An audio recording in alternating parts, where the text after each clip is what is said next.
அல்லேலூயா. கர்த்தருடைய பரிசுத்த நாமத்துக்கு மகிமை உண்டாவதாக. வாய்ப்புக்காக தேவனுக்கு நன்றி செலுத்துகிறேன். அருமையான திருச்சபையின் போதகர் அவர்களுக்கு என் அன்பின் வாழ்த்துக்கள். போதகர் அம்மா அவர்களுக்கு என் அன்பின் வாழ்த்துக்கள். பிள்ளைகளுக்கும் என் அன்பின் வாழ்த்துதலை தெரிவித்துக் கொள்கிறேன். உங்கள் யாவருக்கும் ஸ்தோத்திரம். அல்லேலூயா. என்ன கொஞ்சம் பார்த்த மாதிரி இருக்கா? பார்த்துக்கிறீங்களா? என்ன இந்த ரெக்கார்ட் இல்லை, ரெக்கார்ட் ஆகுது. நான் போய் பேசுகிறேன். செல்போன் முன்னால் இருக்கிறேன். கர்த்தருக்கு மகிமை உண்டாவதாக. பாஸ்டர் அவர்கள் ஜெபித்து விட்டார்கள். நான் நேரடியாக செய்திக்குள்ளே கடந்து போகிறேன். கர்த்தர் நம்மோடு கூட இருப்பாராக. கர்த்தருக்குள் பிரியமானவர்களே, நாம் இந்த மாதத்தின் 5ஆம் தேதி நமக்கு ஒரு சிறப்பான நாள் என்று நாம் அனுசரித்தோம் இல்லையா? நீங்க வாசிக்க கேட்ட வேத பகுதியில கூட நீங்க பார்த்திருப்பீங்க. உயிர்த்தெழுதலை குறித்து நாம் வாசிக்க கேட்டோம். மட்டும்தான் எனக்கு தெரியும். கர்த்தருக்கு ஸ்தோத்திரம். ஆகவே கர்த்தருடைய நாமம் மகிமைப்படுவதாக. ஆண்டவர் நம்மோடு கூட பேசுவாராக. ஆண்டவர் நம்மோடு இன்றைக்கு பேசலன்னா நம்முடைய கூடுதை விருதாவாய். உயிர்த்தெழுதல் சர்வத்தையும் படித்த தேவனாகிய கர்த்தர் இந்த ஏப்ரல் மாதம் தான் சிறப்புக்குரிய மாசம். அல்லேலூயா. ஏன்னா அதுக்குரிய ரகசியம் எல்லாம் பயங்கரமா இருக்கு. இந்த ஏப்ரல் மாதத்துல தான் தமிழனுடைய பிறப்பு மாதம் வருகிறது. சித்திரை 1 தமிழனுடைய வருட பிறப்பு நாள். இதற்கும் ஆண்டவராகிய இயேசு கிறிஸ்துவின் மரணம், அடக்கம், உயிர்த்தெழுதலுக்கும் நிறைய சம்பந்தம் இருக்கிறது. பிசாசு எது ஆண்டவர் ஆசீர்வாதம்னு சொல்றாரோ அவன் அதையெல்லாம் அப்படியே பிளேட்டை திருப்போம், அப்படியே மாத்திடுவோம். அவன் வேலையே அதுதான். தோசையை திருப்பி போடுற வேலை தான். தோசை ஊத்துனா என்ன பண்ணுவான்? தீயை ஊத்துட்டு அதை திருப்பி போட்டு காட்டுவான். நமக்கு தீஞ்சு போன பார்த்து காட்டுவான். தோசை முன்பக்கம் வெள்ளையே நல்லா இருக்குல்ல, ஆனா திருப்பி போட்டு நம்ம காட்டுற வேலை தான் பிசாசுடைய வேலை. ஆண்டவர் இந்த மாதிரி தான் சர்வலோகத்தின் பாவத்தையும் சிலுவையிலே சுமந்து தீர்த்து நமக்கு பாவ மன்னிப்பை, ரட்சிப்பை கொடுத்த விலையேற பெற்ற நாள். அல்லேலூயா. பைபிள் ஸ்டடி நடக்குது. இதுல நீங்க நிறைய பாஸ்டர் நாங்கெல்லாம் வியப்பா பார்க்கறாங்க சொல்லப்படுற போதனை எல்லாம்.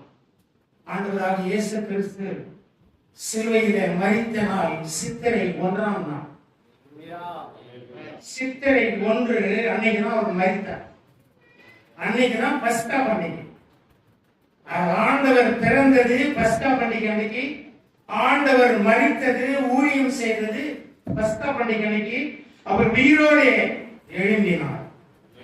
அவர் பிறப்பு, ஊழியம், அவருடைய மரணம் மூன்றுமே பஸ்கா பண்டிகை அன்னைக்கு தான் அவர் செய்து முடித்தார். பஸ்கா பண்டிகை இந்த சித்திரை 1 தமிழுடைய கல் தோன்றி மண் தோன்றா காலத்து மூத்த குடி மக்கள் தான் தமிழன். கர்த்தருக்கு மகிமை உண்டாவதாக. சப்ஜெக்ட் வருவோம். நேரம் குறைவான நேரம். கர்த்தருக்கு மகிமை உண்டாவதாக. உயிர்த்தெழுதல். ஆண்டவர் உயிரோடு கூட எழுந்தாருல்ல, உயிரோடு கூட எழுந்தாரு. அவர் தெய்வம், அவர் சர்வ வல்லவர். அவங்க அப்பா பிதா சர்வ சிருஷ்டிகர். அவர் சிலுவையை மறிக்க வைத்து உயிரோடு கூட எழுப்பினாரு. அவர் உயிரோடு எழுந்ததுனால உங்களுக்கு எனக்கு என்ன பங்கு இருக்குதா? சொல்றாங்க இருக்குதுன்னு சொல்றாங்க. நீங்க என்ன அந்த பக்கம் இருக்கீங்களா? அப்படியே இருக்கீங்களா? ஐயா கையை தூக்கி நல்லா சொல்றாங்க. இருக்குதா ஐயா? இயேசு உயிரோடு எழுந்ததுக்கும் நமக்கும் ஏதாவது சம்பந்தம் இருக்குதா? என்ன சம்பந்தம்? அல்லேலூயா. நாமும் உயிரோடு எழுப்போம். பாஸ்டர் சொல்றாங்க. எல்லாம் ஆமென் இருக்கிறீங்களா? அல்லேலூயா. உயிரோடு எழுந்தவரே. ஒன்லி கீபோர்டு மட்டும், பேண்ட் எல்லாம் வேண்டாம். ஆராதனை செய்கிறோம் ஜீவனின் அதிபதியே. உம்மை ஆராதனை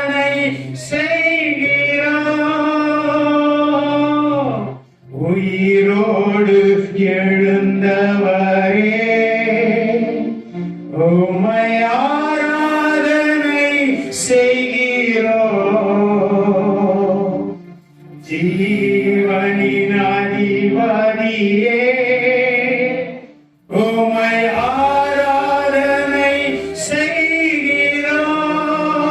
எல்லாரும் அல்லேலூயா ஓசன்னா, அல்லேலூயா ஓசன்னா,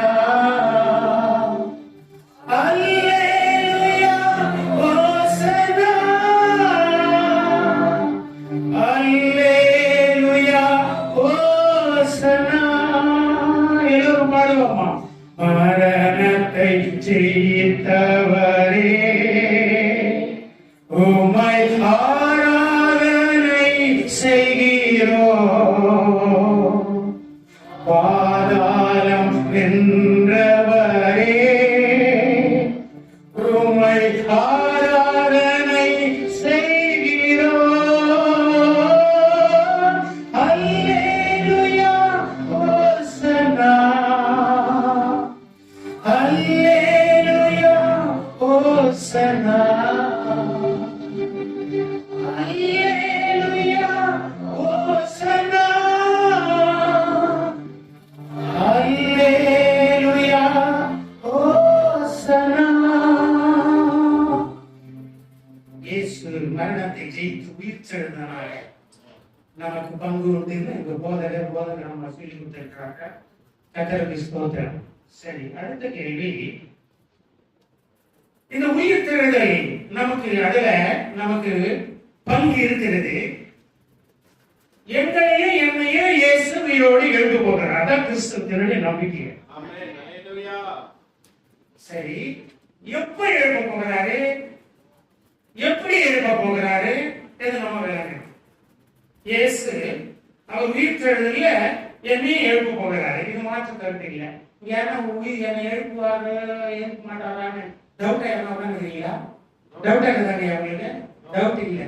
டவுட்டா இருக்கிறவங்க மட்டும் கை சொல்லி சொன்னாங்க. இயேசு உயிர்த்தெழுந்தாரோ கேள்வியோ தெரியல. ஆண்டவர் சொன்னாரு, கண்டு விசுவாசிக்கிறவனோட காணாத விசுவாசிக்கிறவன் பாக்கியவான். நாமெல்லாம் பாக்கியவானுங்க. அல்லேலூயா. கரங்களை தட்டி அவர்கள் ஸ்தோத்திரம் பண்ணலாம். நம்ம எல்லாம் ஆசீர்வதித்து வைத்திருக்கிறாங்க. சரி, நான் கேள்வி கேட்டா நிறைய டைம் போயிடும். அதுல இயேசு உயிர்த்தெழுந்தார், நம்மளை எப்ப எழுப்ப போகிறாரு, எப்படி எழுப்ப போகிறார், இது நம்ம விளங்கி இருக்கணும். எப்ப எழுப்ப போகிறார் இயேசு நம்மள? அருமையா பாஸ்டம் அவங்களை பாட்டு நடத்துறாங்க. அருமையா இரண்டாம் வருகையிலே அருமையா அவங்களை பாடி நடத்துறாங்க. எல்லாம் கவனிக்கணும். ஆண்டவர் நம்மோடு மூன்று விதமா பேசுறாரு. ஒன்று, பாட்டு பாடி துதிக்கும் பொழுது நம்மோடு பேசுவாரு. இரண்டாவது, ஜெபிக்கும் பொழுது அவரோடு பேசுவாரு. மூன்றாவது, வேதத்தை நீ வாசித்து தியானிக்கும் பொழுது உன்னோடு பேசுவார். சும்மா பையனா யாருக்கு தலை கொடுத்துட்டே இருக்காரு. இந்த மூணு வழியில தான் பேசுறேன். வேற யாருக்குன்னா போய் தலை கொடுத்து தடை விட்டுருவான். இருக்கிறதெல்லாம் எடுத்துருவான். வேற எடுத்தாங்கன்னா சந்தோஷம். தடைக்கு நம்மளை ஒன்று இல்லாத பண்ணி விட்டுருவாங்க. நம்ம கவனமா இருக்கா? நம்ம பேசுறவங்க உயிரோடு எழுப்ப போகிறார். நம்பிக்கை நமக்கு இருக்கிறது. எப்படி எழுப்ப போகிறார்னா, இப்போ ஆண்டவர் வரும் பொழுது எழுப்ப போகிறார். அப்போ இந்த வருகையின் பொழுது ஆண்டவர் நம்ம எழுப்ப போகிறார். எப்படி? எல்லாரும் ஒண்ணா எழுப்ப போறாரா? மரித்தோரை எழுப்ப போகிறாரு. அப்புறமா உயிரோடு இருக்கும் நாமும் எழுப்ப போகிறோம். அப்போ இப்ப வாசிக்கலாம். வாசிக்க கேட்ட வேத பகுதியை 22, 23 மறுபடியும் வாசிக்கலாம். ஆதாமுக்குள் எல்லாரும் மரிக்கிறது போல கிறிஸ்துவுக்குள் எல்லாரும் உயிர்ப்பிக்கப்படுவார்கள். அவனவன் தன் வரிசையிலே உயிர்ப்பிக்கப்படுவான். கவனமா இருங்க. அவனவன் தன் வரிசையிலே உயிர்ப்பிக்கப்படுவான். வரிசையிலே உயிர்ப்பிக்கப்படுவான். முதற் பலனானவர் கிறிஸ்து. முதற் பலனானவர் கிறிஸ்து. பின்பு அவர் வருகையிலே அவருடையவர்கள் உயிர்ப்பிக்கப்படுவார்கள். உயிர்த்தெழுதல் ஒரே முறையா கும்பலா எல்லாரையும் எழுப்ப போறது இல்லை. உயிர்த்தெழுதல்ல வரிசைகள் இருக்கிறது. என்ன இருக்கிறது? உயிர்த்தெழுதல்ல வரிசை இருக்கிறது. வரிசை என்ன வரிசை? கல்யாணத்துக்கு ஓலை போடும்போது தட்டு கொண்டு வரிசை வைக்கிறாங்க. அது மாதிரியா? அந்த வரிசை இல்ல. இந்த வரிசை 1, 2, 3, 4, 5, 6, 7 உயிர்த்தெழுதல்ல 7 வரிசைகள் இருக்கிறது. இந்த 7 வரிசையை தான் உங்களுக்கு நான் காட்டி விட்டு கொடுத்து விட்டு ஜெபித்து போக கர்த்தர் நமக்கு இன்றைக்கு கிருபை செய்வாராக. உயிர்த்தெழுதல்ல வரிசை இருக்கிறது, 7 வரிசை இருக்கிறது. உயிர்த்தெழுதல் 7 வரிசை இருக்கிறது. 7 வரிசைக்கும் 7 விதமான நன்மைகள், ஆசீர்வாதங்களை தேவன் வைத்திருக்கின்றார். உயிர்த்தெழுதல் என்ன எத்தனை இருக்குதுங்க? உயிர்த்தெழுதல் 7 இருக்குது. ஒரே ஒண்ணு இல்ல. இயேசு வரும் பொழுது இப்படி சபையில உட்கார்ந்து நம்மள கும்பலா எல்லாரையும் அப்படியே தூக்கி போட மாட்டாரு. ஜேசிபில இந்த ஜேசிபி இந்த காவான் வரலாம் நாங்க பார்த்தோம். ஜேசிபி நோண்டு பண்ணி என்ன பண்ணோம்? வாய் மொத்தத்தையும் எடுத்துறோம். சத்த சனாரு கல்லு மண்ணு மொத்தத்தையும் பேராஜினோம். அப்படி கிடையாது ஆண்டவருடைய வருகையில. அவருக்காக யார் வாழ்ந்தார்களோ, ரட்சிக்கப்பட்டார்களோ, ஆண்டவருக்காக ஜீவித்தார்களோ, அவங்க மாத்திரம்தான் அவரோட கூட எடுத்துக் கொள்ளப்படுவார்கள். 7 வரிசை. முதல் வரிசை நாம வேசிக்க கேட்ட பகுதியில முதல் பரவானவர் யாரு? கிறிஸ்து. ஆதாமுக்குள் எல்லாரும் மரிக்கிறது போல கிறிஸ்துவுக்குள் எல்லாரும் உயிர்ப்பிக்கப்படுவார்கள். ஆதாம் கீழ்ப்படியாத பழத்தை சாப்பிட்டு ஆதாம் ஏவாள் வஞ்சிக்கப்பட்டார்கள். பாவம் மனுஷனும் பூமியில வந்தது.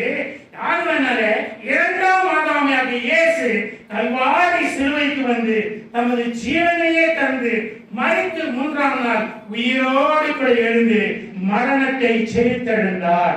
முதல் பலன் யாருன்னா இயேசு. மரணத்தை ஜெயித்தெழுந்தவர் யாரு? அவர்தான் போலி பண்ணார். மரணத்தை என்ன பண்ணாரு? ஜெயித்தெழுந்து போலி பண்ணார். அவர்தான் வியாபாரம் பண்ணும்போது போலி பண்ண பாத்துக்கிறீங்களா? இங்க வராம வியாபாரி பண்ணுங்க சர்ச்சையில் ஐயா உறவு சந்தை விற்பாங்கல்ல, அதெல்லாம் ஆமா அங்க என்ன பண்ணான்? காலையில போலி பண்ணான். ஏன்னா பொருளை வாங்கி அவன் கஷ்டத்துக்கு நிறைய பண்ணி கிடப்பான் போலி. அப்போ மரணத்தை ஜெயித்தது யாரு? இயேசு கிறிஸ்து முதல் பலன். 2ஆம் பலன் யாரு? 2ஆம் பலன் வாசிக்கலாம். முதல் குறிப்பது நீங்க ஒன்றுபெருந்து அந்த வசனத்தை நீங்க தியானிக்கலாம். மார்க் 16:6 வாசித்துக் கொண்டு நீங்க அதை விட்டு உயிர்த்தெழுதலுக்கு ஆதார வசனம் மார்க் 16:6 அவர் உயிர்த்தெழுந்தார், இங்க இல்லை, இதோ அவரை வைத்த இடம்.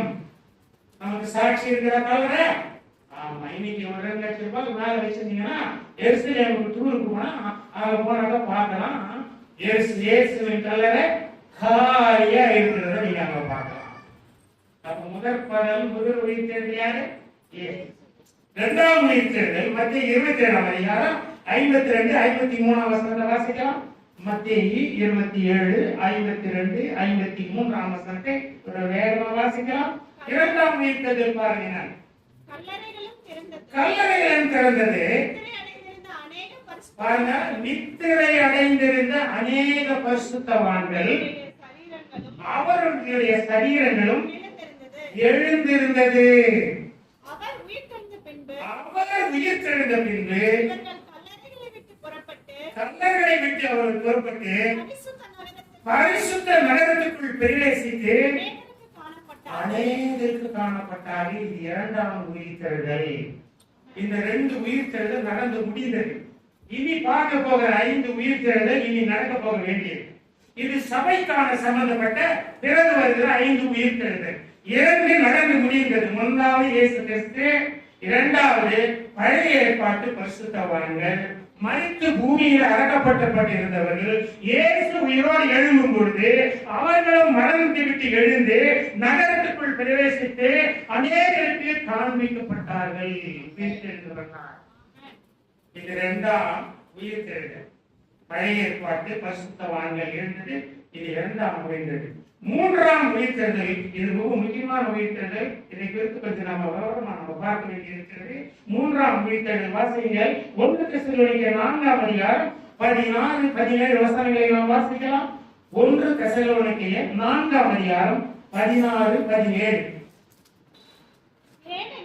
ஏனெனில் கர்த்தர் தாமே ஆரவாரத்தோடும் பிரதான தூதனுடைய சத்தத்தோடும் தேவ எக்காலத்தோடும் வானத்திலிருந்து இறங்கி வருவார். அப்பொழுது கிறிஸ்துவுக்குள் மரித்தவர்கள் முதலாவது எழுந்திருப்பார்கள். பின்பு உயிரோடு இருக்கும் நாமும் கர்த்தருக்கு எதிர்கொண்டு போக மேகங்கள் மேல் அவர்களோடு கூட ஆகாயத்தில் எடுத்துக் கொள்ளப்பட்டு இவ்விதமாய் எப்பொழுதும் கர்த்தருடனே கூட இருப்போம். இந்த வருகை மூன்றாம் வருகை உயிர்த்தெழுதல் குறித்ததான காரியம். இந்த மூன்றாம் உயிர்த்தெழுதல் யாருக்குன்னா சபை. சபையாகிய நமக்கு இந்த மூன்றாம் உயிர்த்தெழுதல். இந்த மூன்றாம் உயிர்த்தெழுதல் மிகவும் முக்கியமானது. இது எப்போ நடக்கும் சொன்னா இயேசு கிறிஸ்துவின் இரண்டாம் வருகையாக ரகசிய வருகையின் போது. இந்த வசனத்தை நீங்க தெளிவா நீங்க வாசிக்கணும்.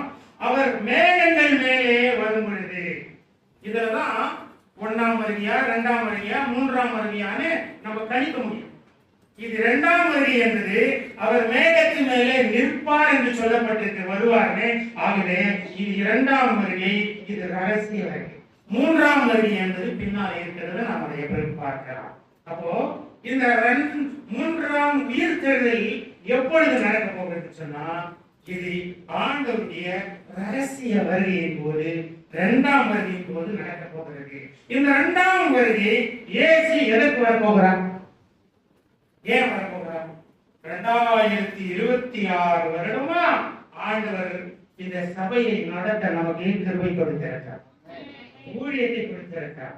இங்கே தேவனை பாடி துதிக்கவும் அவருடைய சத்திய வசனங்களை கேட்கவும் நமக்கு கிருபை கொடுத்திருக்கிறார். இந்த இரண்டாம் வருகையில சபைக்கு ஏன் வராது அப்படின்னு சொன்னா சபையை எடுத்துக்கொண்டு போக வருகிறார். சபைக்கு இன்னொரு அர்த்தம் இருக்குது, ஆவிக்குரிய அர்த்தம். அது என்ன சொல்லுங்க? சபைக்கு இன்னொரு அர்த்தம், இன்னொரு பெயர் இருக்கு. மணவாட்டி சபை. மணவாட்டினா நம்ம லாங்குவேஜ்ல சொல்லுங்க பாடம். இது நம்ம லாங்குவேஜ், நான் அந்நிய பாஷை சொல்லிட்டேன். மனைவி மனைவி நீங்க சுத்தமா நல்ல இலக்கணத்தோட சொல்றீங்க. பொண்டாட்டி ஹல்லேலூயா. தன்னுடைய பெண்ஜாதியை கூட்டு போக இயேசு ரகசிய வருகையில வரப்போகிறாரு. அதுக்கு பேர் என்னது? அவர் மணவாளன், நம்ம யாரு? மணவாட்டி. மணவாளன் இயேசு, நம்ம மணவாட்டியை கூட்டு போக வரப்போகிறாரு. வெறும் பெண்ணடிப்பு மட்டும்தான் நடக்கும் இந்த வருகையில. எல்லாருக்கும் இந்த வருகையில நடக்காது. சபையை எல்லாரும் கூட்டிக் கொண்டு போக மாட்டாங்க. பெண்ணடிப்பு நடத்தி மூன்றாம் வானத்தில் எடுத்து போய் கல்யாணம் நடத்த மணவாட்டியை தேடி வருகிறார். தன்னுடைய மணவாட்டிய பெண்ஜாதியை தேடி இயேசு ரகசிய வருகைக்கு வருகிறார். ஹல்லேலூயா. ஆமா, இந்த வருகை முக்கியமானது. ஏன்னா சபையை தேடி வருகிறார். தன்னுடைய குற்றமற்ற விலையேற பெற்ற மாசற்ற ரத்தத்தை சிந்தி சபையை சம்பாதித்தார் இல்லையா? நமக்கு ரட்சிப்பு கொடுத்து உளையான சேற்றில பாவத்தில அக்கிரமத்தில விழுந்திருந்த நம்மை, தேவனற்றவர்களாய் இருந்த நம்மை தேடி வந்து சிலுவையிலே மரித்து நமக்கு ரட்சிப்பை கொடுத்து, நீ என்ன ஜாதி, நீ என்ன மொழி, என்ன மதம், யாரா இருந்தாலும் ரட்சிப்புகளை நடத்தி நம்ம சபைக்குள்ளே கொண்டு வந்தாரே, நம்மை சந்திக்க இயேசு வரப்போகிறதோ இந்த இரண்டாம் வருகை தன் மனைவியை அங்கே சந்திக்க வருகின்றார். உன்னத பாட்ட வாசிங்க. அதுல அப்படியே சபையை குறித்து ஆண்டவர் குறித்தும் வர்ணனை போட்டிருப்பதை நீங்க பார்க்கலாம். அவ்வளவு அருமையா இருக்கும். அதை வாசித்து பார்த்தீங்கன்னு சொன்னாங்க. அப்போ இந்த மூன்றாம் உயிர் தேர்தல் நடக்க போகிறது எப்படின்னா, இயேசு வந்து மத்திய ஆலயத்தில் நிற்கும் பொழுது கிறிஸ்துவுக்குள் மரித்தவர்கள் என்ன பண்ணுவாங்க? முதலாவது எழுந்திருப்பார்கள். பின்பு உயிரோடு இருக்கிற நாமும் அவருக்கு எடுத்துக் கொள்ளப்பட போகின்றோம். அப்போ இந்த மூன்றாம் உயிர் தேர்தல் எப்ப நடக்க போகுது? இயேசுவின் ரகசிய வருகையில இயேசு தன்னுடைய மனைவியை சந்திக்க. ஆமா, இப்ப 2026 வருஷம் எதுக்கு வச்சிருக்கிறார் ஆண்டவர்? சபையா மனைவியா ரெடி ஆகணும். ஹல்லேலூயா. கல்யாணம் பொண்ணு சிங்காரிக்கிறாங்க, பாத்தீங்களா? பாத்துக்கிறீங்களா? கல்யாணம் பண்ண போக அதுக்கு முன்னே மூஞ்சி நல்லா இருக்கும். அந்த பியூட்டி பார்லர் போய் உட்கார வச்சு சும்மா மாவெல்லாம் தடவி இங்க இருந்து அங்க இருந்து இழுத்து ஆவலாம். இந்த தெருவுக்கு யாரும் பாத்தீங்களா? கட்டையக்கார வேஷம் போட்டுங்க அந்த மாதிரி மூஞ்சி இருக்கிற நல்லா இருக்கிற மூஞ்சிய கூட அந்த பியூட்டி பார்லருக்கு போய் மோசமாகி அப்படி இருக்கக்கூடாது. இயேசு வரும் பொழுது நம்முடைய முகத்துல பிரகாசம் காணப்படணும், ரட்சிப்பின் பிரகாசம் இருக்கணும், ஆயத்தம் என்ன பாதரட்சி இருக்கணும். எப்போ வருவாரோ இயேசு அப்படின்னு நம்ம காத்திருக்க வேண்டும். அல்லேலூயா. எனது மணவாளனே என் இதய ஏக்கமே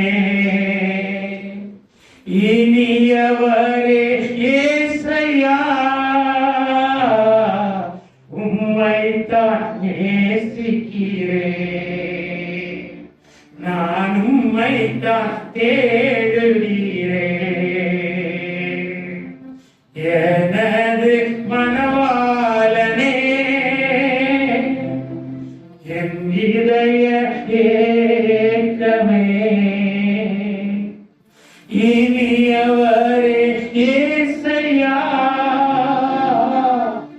உம்மைத்தான் தேடுகிறேன், நான் உம்மைத்தான் நேசிக்கிறேன்.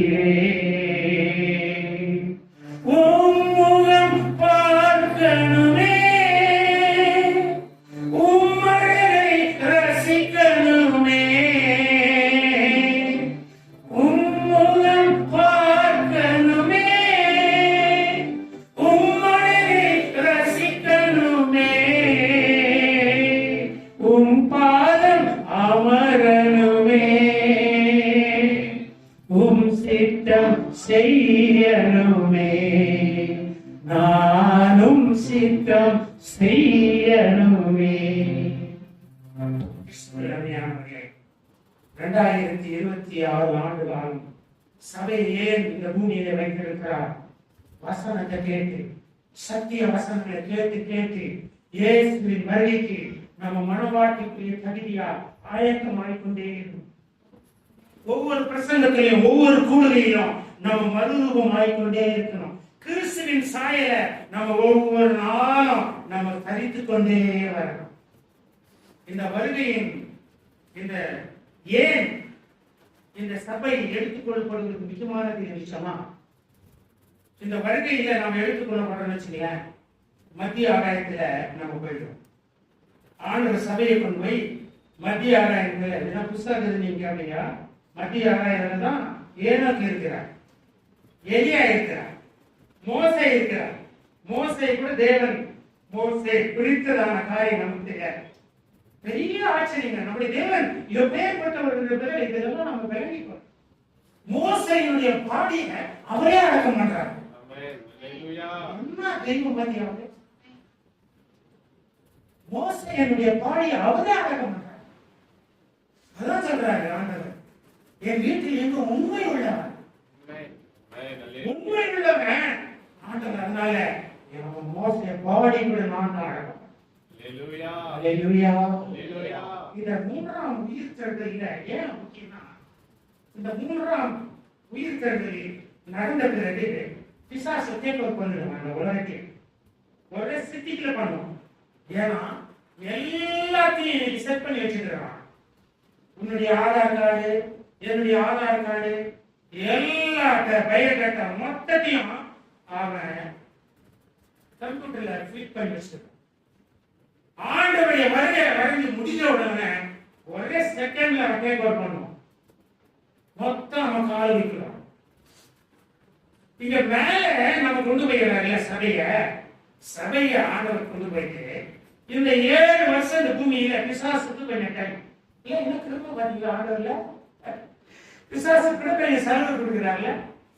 ஆமாங்க, பிசாசு கிட்ட டைம் கொடுக்குறா. போ ஓய்வு, ஒரு 7 வருஷம் போ. உன்னால என்ன பண்ண முடியும் பண்ணிக்கலாம். ஆளு வேணுமா? 7 வருஷம் வச்சுக்க.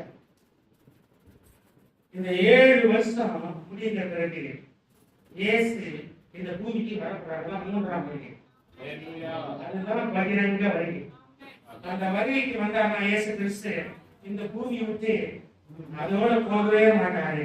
பாஸ்டர்மா சொல்ற போல 1000 வருஷம் மனசாட்சிங்க நடக்க போகுது. ஹalleluya.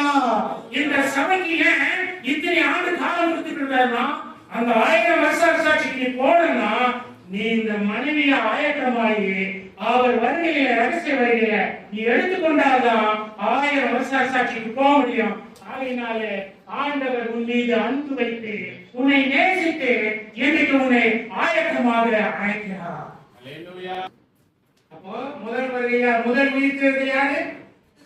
இயேசு. இரண்டாவது உயிர்த்தெழுதல் யாரு? பழைய ஏற்பாட்டு பரிசுத்தவான்கள் இயேசு எழுப்புவார். மூன்றாவது உயிர்த்தெழுதல் யாருக்கு? சபைக்கு. கவனமா இருங்க. சபை நமக்கு அகற்றக்கூடாது. தமிழ்ல ஒரு பழமொழி சொல்லுவாங்க. என்ன பழமொழினா கை கட்டினதே வாய் கட்டாத போச்சு. நல்லா மட்டன் குழம்பு தட்டுல போட்டு பிசைஞ்சு அப்படி வாயில போடும்போது குழந்தை வந்து தட்டி விட்டுச்சு என்ன ஆகும்? கொஞ்சத்துல உள்ள மட்டன் தான் ருசி. ஆண்டவரை தெரியும், சபைக்கு கொண்டு வந்திருக்கிறாரு. வசனம் தெரியும், பரிசுத்த ஆவி தெரியும், சத்தியம் தெரியும், மீட்பு தெரியும், ரட்சிப்பு தெரியும். போட்ட விட்டுறக்கூடாது.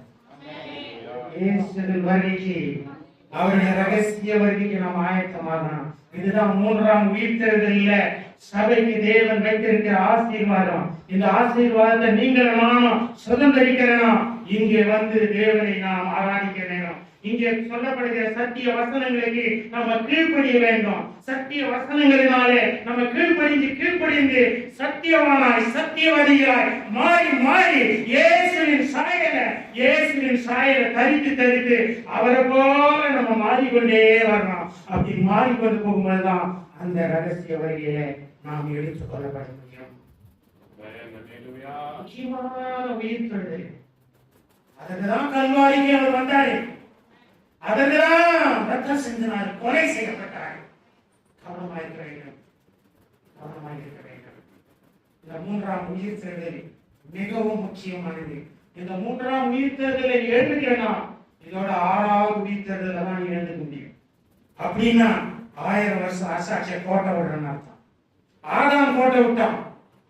இன்னைக்கு நாம விடக்கூடாது. ஆதாமுக்குள் மறைக்கிறது போல எல்லாரும் மறைச்சிட்டோம். கிறிஸ்துவுக்குள்ள நாம் எல்லாம் உயிரோடு எழுந்துட்டோம். ஹalleluya. அவர் நம்ம எழுப்ப போகிறார். கரங்களை தட்டி அவருக்கு ஸ்தோத்திரம் பண்ணலாமா? உயிர்த்தெழுதலின் பங்குள்ளவர்களாய் நாம் ஜீவிக்க வேண்டும். நம்ம ஆயத்தமாக வேற எதுவுமே கிடையாது. வேதம்.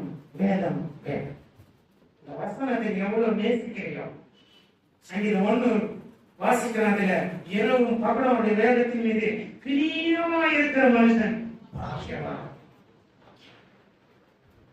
மூன்றாம் உயிர்த்தெழுதல் மிக முக்கியமானது. அது உங்க பாஸ்டர்மா சொல்றதுக்கு கீழ்ப்படியுங்க. வசனத்துக்கு உங்களை ஒப்புக்கொடுங்க. ஆண்டுடைய வருகையின் மீது ரகசிய வருகையின் மீது ஒரு வாஞ்ச ஒரு தாலி இருக்கட்டும். எப்போ வருவாய் என் கணவர்? மில்லிருந்து வரான் புருஷன் அப்படின்னா 5ஆம் தேதி வரான்னா பிள்ளைங்க எல்லாம் ஆயத்தமாயிடும். எங்க அப்பா வராரு, எங்க வீட்டுல வராரு, ரெடியா இருக்கும். ஆமா, பவுல் சொல்றாரு, நல்ல போராட்டத்தை போராடினேன், ஓட்டத்தை ஓட்டி முடித்தேன், விசுவாசத்தை காத்துக்கொண்டேன். இது முதல் நீதியின் கிரீடம் எனக்கு வைக்கப்பட்டிருக்கிறது. நீதி உள்ள நியாயாதிபதி எனக்கு அதை தர போறாரு. நம்முடைய அறிக்கையின் விநாயகர் ஒவ்வொரு நாள் கிறிஸ்துவுக்குள்ளே நாம் வளர்ந்து கொண்டே வாழ்ந்து கொண்டே இருக்க வேண்டும்.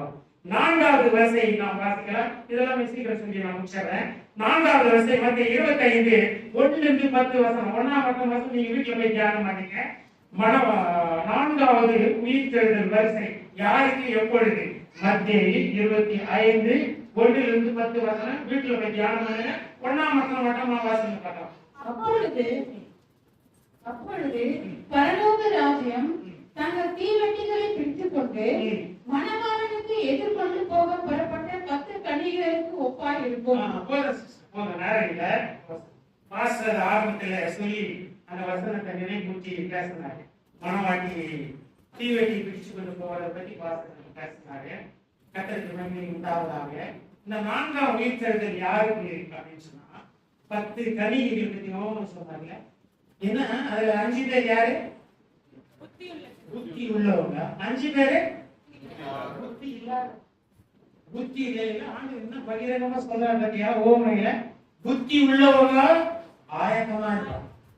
புத்தி இல்லாதவங்க போய் கடன் வாங்கிக்கலாம் இல்ல. அவங்க தான் கேட்டாங்க, 5 பேர் வரார் 5 அவங்க வந்து தீவட்டி எடுத்துட்டு போனாங்க. அதுலயும் என்ன இருந்துச்சு, எண்ணெய ஸ்டாப்ல எடுத்துட்டு போனாங்க கூட. மணவாளன் வரார் அப்படின்னு சொன்ன உடனே பிரச்சனை ரெடி ஆகி போயிட்டாங்க. இந்த தூங்கு மூஞ்சிங்க எல்லாம் தான் தூங்கினாங்க, அவங்களும் தூங்கு மூஞ்சிதான் தூங்கினாங்க. இவங்க 10 பேர் 5 பேர் எழுந்துட்டாங்க, இவங்களும் எழுந்துட்டாங்க. ஆனா பார்த்தா என்ன பண்றாங்க, அப்பதான் கொளுத்துறாங்க 10 கனி புத்தி இல்லாத கனிங்க. தீவட்டி என்ன பண்ணல, ரட்சிப்பு காத்து கொண்டு நடக்கணும். ஒரு நாள் நம்முடைய ஆண்டவர் பாவத்திலிருந்து தூக்கினாரு, சபைக்கு கொண்டு வந்திருக்கிறாரு. ரட்சிப்பை காத்துக் கொள்ள வசனத்துக்கு கீழ்ப்படியணும். இந்த 5 கன்னிகை என்ன பண்றாங்க, என்ன பண்ணுங்க நாங்களும் கூட வரோம். அவங்க புத்தி உள்ளவங்க சொன்ன பதில் பாத்தியா, ஏமா நீங்க நானும் 2ஆம் கட்டம் 3ஆம் கட்டம் சொல்றாங்க இல்லையா, அந்த மாதிரி உண்மையில போயிடக்கூடாதுமா. அதனால நீங்க உங்களுக்கு என்ன வேணும்னா கடைக்கு போய் வாங்கிக்கலாம். பத்தியா தெளிவான பதில், பத்தியா கடைக்கு போய். பரலோக ராஜ்யம் போகிறதுக்கு பாஸ்டர் கிட்ட கடன் வாங்க முடியாது, பாஸ்டர் கடன் கொடுக்க முடியாது. இப்ப சத்திய வசனங்களை சொல்லி இவங்களை ஆயத்தமாக்கலாம். அவர்கிட்ட பாஸ்டர் பெருக்குனே பாய் போட்டனே இதெல்லாம் பண்ணனே பாஸ்டர் அன்னைக்கு தர முடியாது. நீதிபதி கிட்ட துட்டு கொடுத்துட்டு நீ நியாயத்தை பறக்கலாம், ஈவிஎம் மிஷினை தப்பா வச்சுட்டு ஆட்சிக்கு வரலாம். நடக்காத. சர்வ வல்லவர் நீதி உள்ள நியாயாதிபதி. ஆமா, அவர் நியாயத்திற்கு நிற்கும் போது எல்லாரும் கை காட்டணும். வடக்கே தெற்கே கிழக்கே மேற்கே வைத்தியராக கொடு என்பாராம். எல்லாம் கடவுள சட்டம் எல்லாம் வந்து எழுந்து நிற்கும். எல்லாம் சின்ன வயசுல என்ன சொல்லுவாங்க, ஏசுநாதர் எழுந்துக்கு போறாங்க. எப்படா எழுந்துக்கு போறாருன்னா குதிரைக்கு கொம்பு முளைக்கும் போது எழுந்துப்பாங்கன்னு சொல்லுவாங்க. குதிரைக்கு எப்ப கொம்பு முளைக்கிறது, எப்ப எழுந்துக்கிறது. இயேசு வரும் பொழுது கிறிஸ்துவ நண்பானவர்களே நம்ம எல்லாரும் உயிர் பெற போகிறோம். கவனமா நாம் வாழ வேண்டும். இந்த 5 கனிங்க புத்தி இல்லாதவங்க, ஆயத்தம் இல்லை, விழிப்பா இல்லை. எனக்கு தெரிஞ்ச ஒரு பெரிய ஊழிக்கார் சொன்னாரு, பேசினாரு வரான்னு சொல்லுகிறார். எங்க வர ஒரு ஊழியக்கார் எனக்கு சிரிப்பா இருந்துச்சு, வேடிக்கை இருந்துச்சு. அப்ப அப்போஸ்தலனாகிய பவுல் நூற்றாண்டு காலத்துல இயேசு வரான்னு சொன்னாங்க. முட்டாளாம 4வது வருஷம் இது யாருக்கு அப்படின்னு சொன்னா, இது மணவாட்டியின் தோழிகளுக்கு நடக்க போகிற உயிர்த்தல். இந்த மணவாட்டி தோழிகளுக்கு நடக்க போகிற உயிர்த்தல். யார் தோழி அப்படின்னு சொன்னா, மறுபடியும் மணவாளன் இயேசு, பழைய ஏற்பாட்டு பரிசுத்தவான்கள் 2வது, 3வது சபை, மணவாட்டி சபை. நாம உயிர் தள்ள போகிறோம். கவனமா கருத்தா அதுக்கு ரெடி ஆகணும். 4வது நம்ம வாசிக்க கேட்டது மணவாட்டியின் தோழிகள். இவங்க எப்ப சாவ போறாங்க, இவங்களுக்கு எப்ப உயிர் தள்ள நடக்க போகிறதுனா, இந்த அந்தி கிறிஸ்து 7 வருஷம் ஆட்சி இருக்குது இல்ல, முதல் 7 வருஷம் ஆட்சியில இப்ப நான் சொன்ன ஆரம்பத்தில சபை எடுத்துக்கொள்ளப்பட்டவன பரிசுத்த ஆவியானவர் போயிடுவார். இந்த பூமியில இல்ல, பிசாசு அவனுடைய ஆளுகை இங்க தொடங்குவான். தொடங்கின உடனே அப்பதான் நீங்க எல்லாம் என்ன பண்ணுவாங்க, கோயிலுக்கு வந்து ஆகார கேஸ் எல்லாம் அதெல்லாம் அப்பதான் யோசிக்கும். ஆமாண்டா கோயில சொல்லிருந்தாங்களே தேசநாடு வராது நம்ம தான் அதை கவனிக்காத விட்டோம் அப்படின்னு தலை சொல்லுவான். அப்பதான் பிசாசு என்ன பண்ணுவான், ஆதார் கார்டு நம்பர் தட்டுவான். இவன் என்கிட்ட நான் என்ன பண்ணலாம் பாடுவாடா அப்படின்னு தட்டுவான். தட்டலாம்னா அவன் வச்சிருக்கிற ஸ்கிரீன்ல நீ பைபிள் படிச்சிருந்த மாட்டின அங்கிருந்து வருவான். அவங்ககிட்ட ஆள் அனுப்புவான். அதான் நம்பர்ல அந்த வீட்டுல பைபிள் படிக்கிறாங்க, நம்ம தூக்கணும் அழக உன்னை தூக்கி போவான். அந்த தூக்கி போய் நிக்க வச்சு ஏசு மரியாதை இல்லையா மரியாதை நீ அவன் பயந்து நடிகை அவனுக்கு அவன் போடுற முத்திரை 666 போட்டுக்கிறேன். நீ பயந்து மறுதளிச்சானாக்கா நித்தியம் நரகம். அங்க ஒரு வாய்ப்பு கொடுக்கப்பட்டது. ஒரே ஒரு கிருபை, நம்ம தெய்வம் கிருபை உள்ளவர்கள். கிருபையில் அவரை போல கிருபை கொடுக்கிற தெய்வம் இந்த உலகத்தில் யாருமே இல்லைங்க. உன்னை என்னை நேசித்து சபையை கொண்டு வந்து வச்சிருக்கிறாரு. எத்தனை கிருபை! கோடி கோடிக்கலாம் பெரிய சயின்டிஸ்ட், பெரிய விஞ்ஞானி, பெரிய ஞானி, அவன் கண்ணுக்கெல்லாம் இயேசு தென்படல, உனக்கு எடுத்து தென்பட்டாரு. நம்ம என்ன பாக்கியம் வரவே இல்லையா? நான் கூட்டு போவான். இயேசு மருதைக்கு பலியிக்கும். நீ மருதிச்சுனா உன்னை விட்டுருவான். 7 வருஷம் தான் அவன் ஆட்சி, சுகபோகமா வாழலாம். நான் இயேசுதான் தெய்வம், கருத்தை நீட்டியான ரத்த சாட்சியா மறிச்சேன்னா நித்திய ராஜ்யம். அல்லேலூயா. மனவாட்டி தோழியின் வரிசையில தேவன் நம்மை எழுப்ப போகிறார். 4வது மனவாட்டியினுடைய தோழிகள். கல்யாணத்துக்கு தோழி பண்ணி நிற்கிறாங்க இல்லையா? எல்லாருக்கும் நீ பேசிருப்பாங்க. எனக்கு பேச்சாங்க தோழி. அடுத்தது அதான் அடுத்து உயிர்க்கிறது அவங்களுக்கு தான். அப்போ 4வது மனவாட்டி தோழி. தோழி பண்ணி என்ன பண்ணா? தாலி கட்டும்போது போதரை பிளஸ் பண்ணி தாலி கொடுக்கும்போது என்ன பண்ணா? முடியை தூக்கி விடணும், இதெல்லாம் எடுத்து விடணும், அதெல்லாம் தாலி கட்டணும், கட்டும்போது பண்ணணும், எல்லாத்தையும் செய்யணும். அதான் மனவாட்டி தோழி. தோழிக்கு வேலை இருக்கு. இது எப்ப நடக்க போகுது? ரத்த சாட்சியா அந்தி கிறிஸ்து 7 வருஷத்துல இயேசுக்காக நீ மரிச்சியானாதான் கழுத்தை நீட்டணும். நீட்டினாதான் இல்லை வானா அப்படின்னு அவங்களோட இந்த நித்திய. 5வது வரிசை வாசிக்கலாம். 5வது வரிசை வெளிப்படுத்தல் 7:1-8. குச்சிகள் என் வீட்டில் போய் படிங்க. 1ஆம் வசனத்தை வாசிங்க.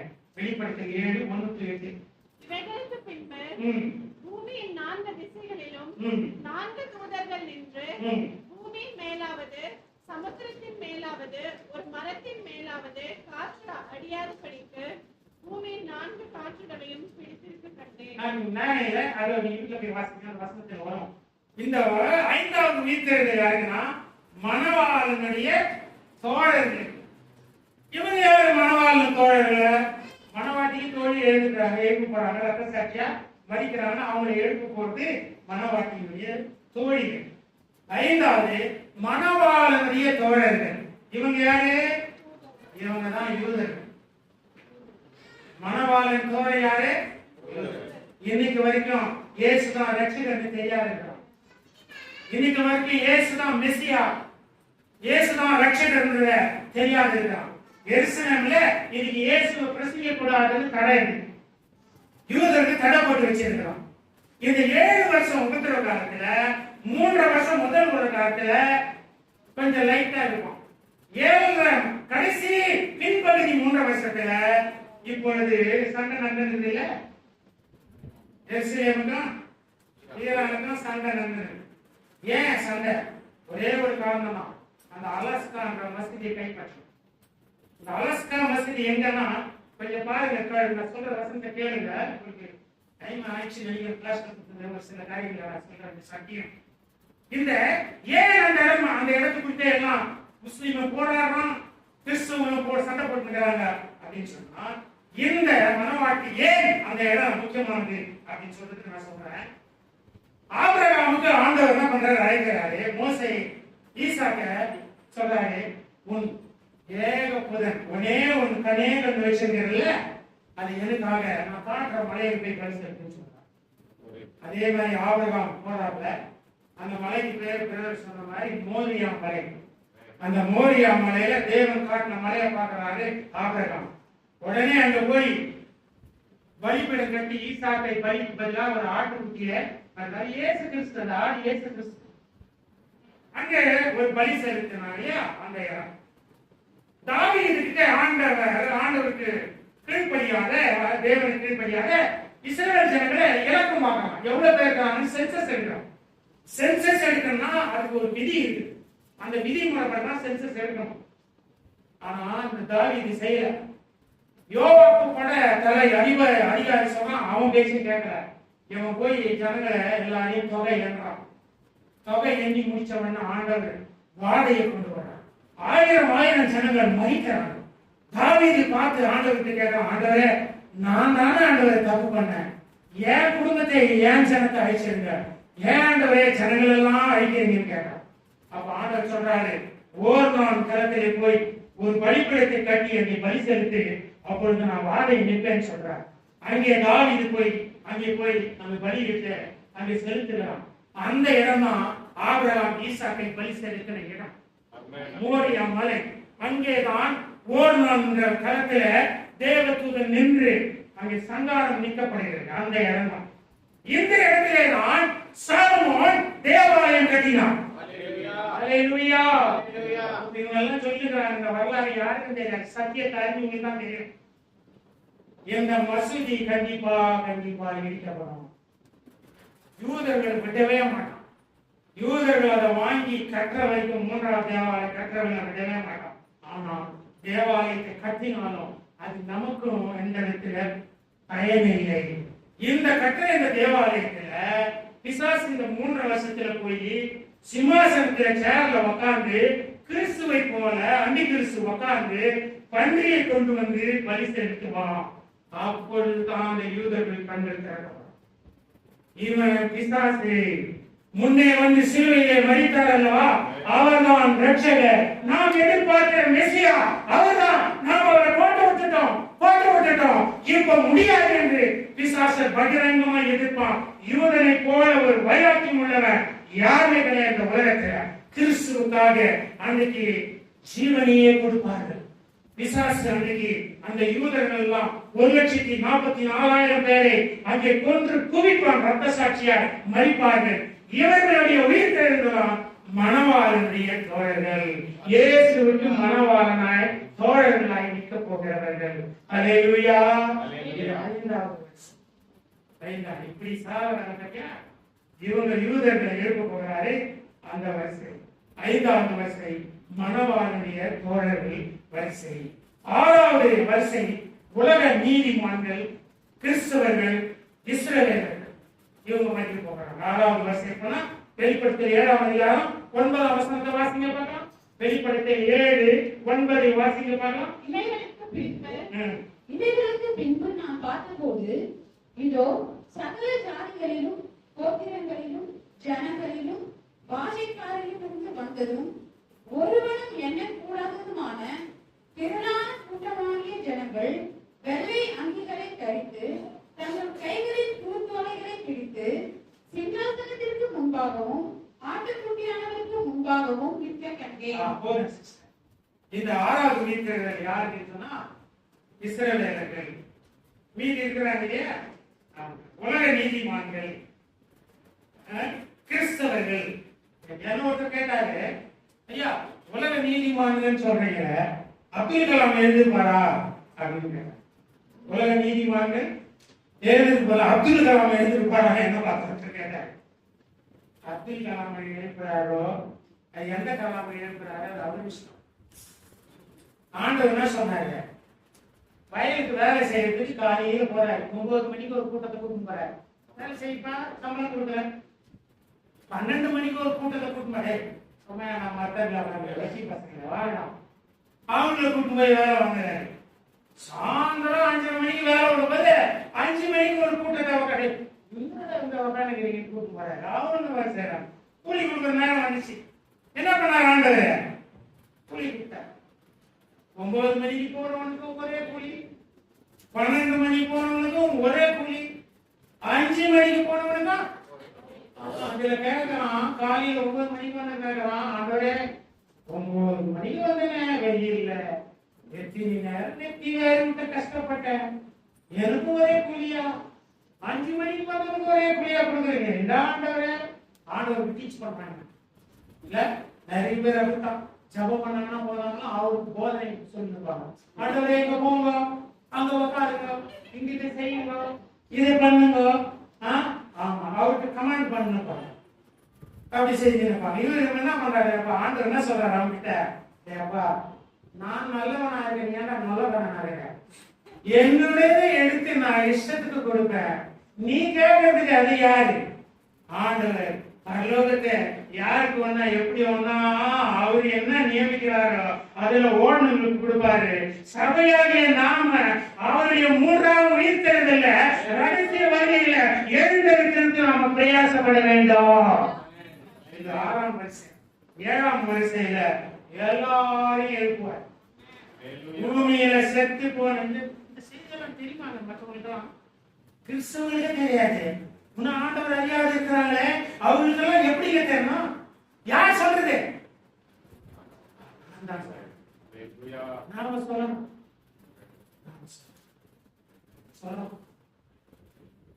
ஆண்டவரே, 7ஆம் உயிர்த்தெழுதல் நடக்கும் பொழுது ஆண்டவர் பயங்கர எல்லாரும் எழுந்து எல்லாரும் அவருக்கு முன்னால கை காட்டணும். இன்னைக்கு உதவி சொன்னா ஏத்துக்க மாட்டான். நான் இவன் அவன் கல்யாணம் வேணாம் என்று பேசினாரு. மறுக்கட்டும் என்னவா நம்ம கும்பிடுற ஏசாமியா என்ன பண்ணலாம்? பரு கடலாம் அப்படின்னா புரியுதா? பருனா பரையங்கமா கடலாம். எனக்கு தெரிஞ்ச மில்லினியம் கிளாஸால ஒரு தம்பி நாகர்கோவில் தம்பி பனியன் வியாபாரம் பண்ணியிருந்தான் கொரோனா காலத்துல. அவன் அதுக்கப்புறமா இல்ல எப்படின்னா கொஞ்ச நாள் ஆள் இல்லை. அப்புறமா திரும்ப பனியன் கடை போட்டுருந்தான். பார்த்துட்டு தம்பி எப்படி இவ்வளவு நாள் ஆள் எங்க போயிட்டு இருந்த தம்பி அப்படின்னு. அவன் ஐயா கொரோனா போலாம் வழி செஞ்சாங்க.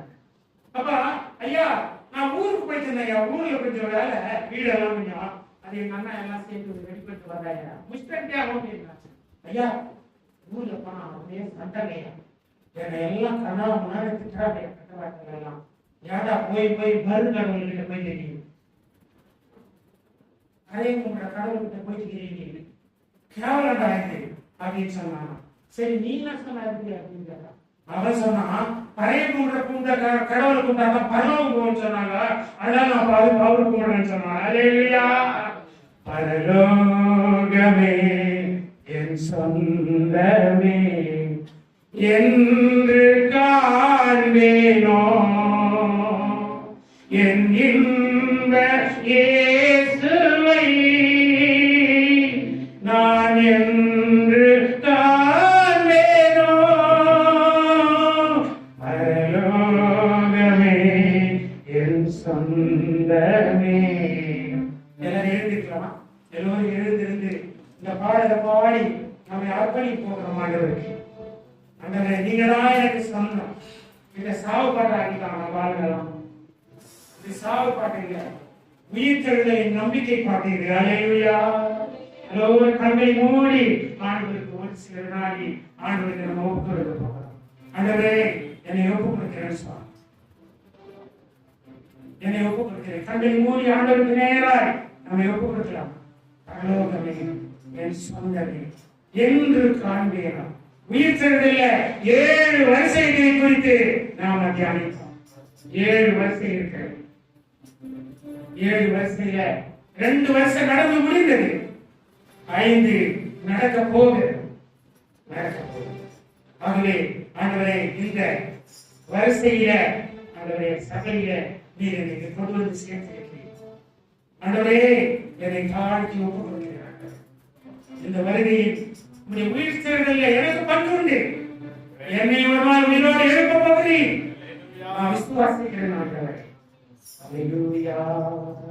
ஆண்டவரே என்னை தாழ்த்தி ஒப்பு கொடுக்கிறேன் என்று சொல்லி எல்லோரும் நாம் கண்களை மூடி ஆண்டவரை நோக்கி பார்க்கலாம். அல்லேலூயா. அல்லேலூயா. ஒரே ஒரு வார்த்தை தான் ஆண்டவர் பட்டிருக்கிறார். இந்த வாழ்க்கையிலே ஆண்டவரை சந்திச்சு ரட்சிப்பு பெற்றுக் கொள்ளணும். இயேசு உயிர்த்தெழுந்தது போல என்னை எழுப்ப போகிறார். நான் அவருக்காக வாழ்வேன். பாஸ்டர் ஆரம்பத்தில் சொன்னார்ல, போகணும், இயேசுக்காக வாழணும், இயேசுவை அறிவிப்பேன். இந்த உயிர்த்தெழுதல் மேல ஒரு விசுவாசம் இருந்தாதான் நீ நான் அதை செய்ய முடியும். உயிர்த்தெழுதல்ல நம்பிக்கையெல்லாம் நம்மளால எதையும் செய்ய முடியும். ஒரே வாழ்க்கை. எல்லோரும் கண்கள் யாரை வெறிக்க பார்க்கலாம். ஆண்டவரே உயிர்த்தெழுந்த இயேசுவே என்னை உயிரோடு எழுப்ப போகிறீர். 2ஆம் ரகசிய வருகையில நான் உயிரோடு எழுந்தேன்பா. 1000 வருஷம் அசாட்சிய நான் கோட்டை விடக்கூடாது. பரிசுத்தமா வாழ்வேன், உமக்காக வாழ்வேன், உமக்காக உழைப்பேன். கண்களை மூடி எல்லோரும் வாழ்ந்தாலும் உம்மோடுதான், மரித்தாலும் உம்மோடுதான். நான் வாழ்ந்தாலும் உம்மோடுதான், மரித்தாலும் உம்மோடுதான். உமக்காகதானே உயிர் வாழ்கிறேன், உம்மைதானே நேசிக்கிறேன்.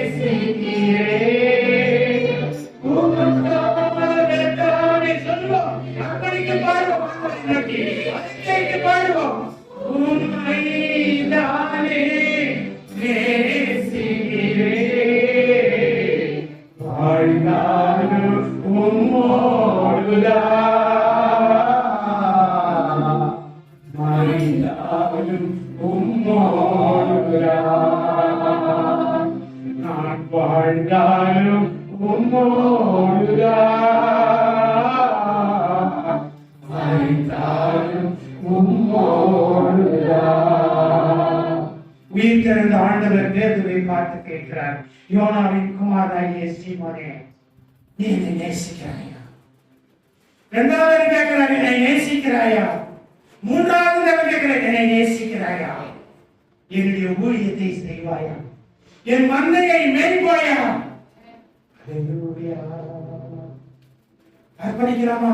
ஆண்டவரே, உமக்காக நான் ஓடுவேன் ஆண்டவரே, சாட்சியா வாழ்வா ஆண்டவரே, உங்க வருகைக்காக ஆயத்தமாக என்னை ஒப்பு கொடுக்கிறேன் ஆண்டவரே, உங்க வார்த்தையினாலே என்னை போஷித்து என்னை ஆயத்தப்படுத்தின ஆண்டவரே. எல்லோரும் கண்களை மூடி கரங்களை கூப்பி ஆண்டவரை நோக்கி பார்க்கலாமா? உம்மை போல் என்னை மாற்றுமையா, உமக்காக என்னையே தந்தேனையா. உம்மை போல் என்னை மாற்றுமையா, உமக்காக என்னையே தந்தேனையா.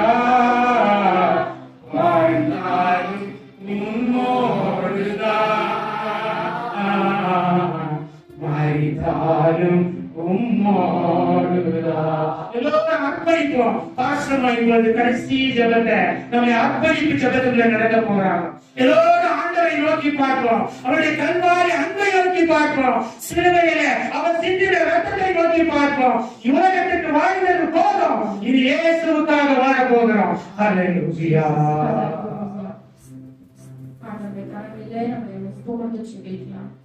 அதிகமாக நேசிக்கிற ஆண்டவரே, உண்மை நன்றியோடு நாங்கள் ஸ்தோத்திரிக்கிறோம். உண்மை அறியாத இந்த எங்களை தேடி வந்த நல்ல தெய்வமே நமக்கு நன்றி செலுத்துகிறோம். ஆண்டவரே, நாங்கள் முயற்சி கொண்ட நாளிலே நாங்கள் எவ்வளவு உற்சாகமாக ஊழியத்திற்கு கடந்து சென்றோம், எவ்வளவு உற்சாகமாக வேதத்தை வாசித்தோம், ஜெபித்தோம். ஆண்டவரே, அந்த உற்சாகம் ஆண்டவரே எங்களுக்காக தொடர்ந்து கிரியை செய்வாங்க. ஜெபிக்கிறோம் ஐயா. ஆண்டவரே, இயேசுக்காக ஓட ஆண்டவரே, ஆண்டவரே இயேசுவை கர்த்தாவே பிரசங்கிக்க ஆண்டவரே, இயேசுவை பற்றி அநேகர் அப்பா உண்மை பற்றி நாங்கள் அநேகருக்கு சொல்ல எங்களுக்கு கிருபை தாங்க சுவாமி. எங்கள் பெருமைகள் எல்லாம் ஒன்றுமல்ல கர்த்தாவே. ஆண்டவரே, எங்களுடைய படிப்போ எங்களுடைய பதவியோ எதையும் சாதிக்க முடியாது ஐயா. உங்களுடைய கிருபை ஒன்றே எங்களை கர்த்தாவே உங்களுடைய ராஜ்யத்துல சேர்க்கும் அப்பா. அதை நம்பி கர்த்தாவே நாங்கள் ஜீவிக்க எங்களுக்கு அனுகிரகம் செய்யும். நாங்கள் ஒவ்வொருவரும் கர்த்தாவே ஆண்டவரே நீர் வரப்போகிற அந்த நாளிலே ஆண்டவரே உங்களுடைய சத்தத்தை கேட்டவர்களாக உடனடியாக நாங்கள் எடுத்துக்கொள்ளப்படத்தக்கதான பரிசுத்த ஜீவியம் ஆயத்தமானவரை எங்களுக்கு காணப்படுகிற சுவாமி. அநேக வேளையில கர்த்தாவே ஒவ்வொரு நாளுடைய பாடுக்காக நாங்கள் அழைத்து கொண்டிருக்கிறோம் ஐயா. ஆண்டவரே, இதை சம்பாதிக்க வேண்டும், அதை செய்ய வேண்டும், இதை பண்ண வேண்டும் என்று. ஆனால் அதன் மத்தியில் எல்லாம் எங்கள் நோக்கம் இயேசுவோடு கூட இருக்க வேண்டும் என்பது பிரதானமாக இருக்கணுமாக ஜெபிக்கிறோம் ஐயா. ஆண்டவரே, எங்கள் குடும்பங்களை, எங்கள் திருச்சபை, எங்கள் நண்பர்களை ஆண்டவரே அப்படியே ஆயத்தப்படும்படியாக ஜெபிக்கிறோம். எங்களுக்காக நீர் வரப்போவதற்காக நன்றி செலுத்துகிறோம். எங்களை மனமொழியா நீர் தெரிந்து கொண்டதற்காக நன்றி செலுத்துகிறோம் ஐயா. நாங்கள் ஆயத்தமா இருக்க உதவிச்சோம். ஆண்டவரே, இயேசு கிறிஸ்து நாமத்தில் ஜெபிக்கிறோம் நல்ல பிதாவே, ஆமென். என் ஆத்துமாவே கர்த்தரை ஸ்தோத்திரி, என் உள்ளமே ஆமென் ஸ்தோத்திரி. என் ஆத்துமாவே கர்த்தரை ஸ்தோத்திரி, கர்த்தருடைய சகல உபகாரங்களையும் மறவாதே. ஆமென். அப்படி ஆண்டவராகிய இயேசு கிறிஸ்துவின் கிருபையும் பிதாவாகியவருடனும் தூய ஆவியானவருடனும் ஆசீர்வாதமும் ஐக்கியமும் சமாதானம் நம் அனைவரோடும் விசேஷமாக கர்த்தருடைய வார்த்தையை பகிர்ந்து கொள்வதான அந்த ஊழியரோடும் குடும்பத்தோடும் ஊழியர்களோடும் என்றும் என்றும் சதா காலத்தில் நிலைத்திருப்பதாக. ஆமென். அவர் வரும் நாளில் என்னை கரமாய்த்து அன்போடு சேர்த்து கொள்வார். அவர் வரும் நாளில் என்னை கரமாய்த்து அன்போடு சேர்த்து கொள்வார். அவர் சமூகமாகி அங்கே அவருடனே ஆடி பாடி மகிழ்ந்திடுவே. அவர் சமூகமாகி அங்கே அவருடனே ஆடி பாடி மகிழ்ந்திடுவே. ஆனந்தமே பரமானந்தமே இதுவாமே உமாயிரவே.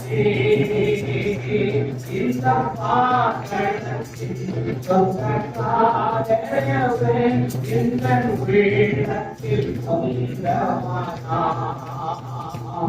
இந்த பாடத்தின் சொந்தக்காரவே இந்த உள்ளத்தில் சொந்தமானார்.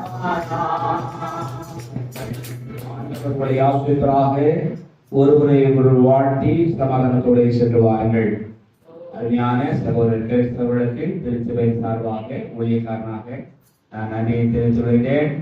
7 வரிசை உயிர்ப்பிக்கப்படுவார்கள்.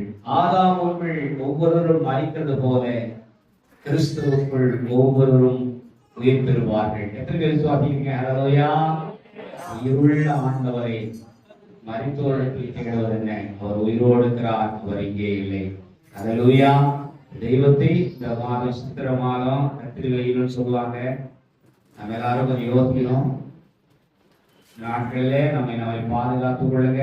தேவையான நல்ல தண்ணீர் சாப்பிடுங்க, ஜூஸ் மோர் குடிங்க. யாரும் வெயில் அதிகமாக அலைய வேண்டாம், போக வேண்டாம். ஆண்டவர் நம்மோடு இருந்து நம்மை போக்கிலும் வரத்திலும் பாதுகாப்புறாங்க. அவங்க ஓன் ஒரு சின்ன கப்பல் வச்சு நடத்துறாங்க பெயிண்டிங்ல. அவர்களுக்காகவும் குடும்பத்துக்காகவும் ஜெபித்துக் கொள்ளுங்க. நம்முடைய எக்ஸிக்யூட்டிவ் போர்ட் கமிட்டில அவரும் ஒரு முக்கியமான மெம்பராக இருக்காங்க. அது அவருக்கே தெரியாது. கர்த்தருக்கு ஸ்தோத்திரம். கர்த்தருடைய நாமத்துக்கு மகிமை உண்டாகட்டும். கர்த்தருடைய ஆசீர்வாதமாக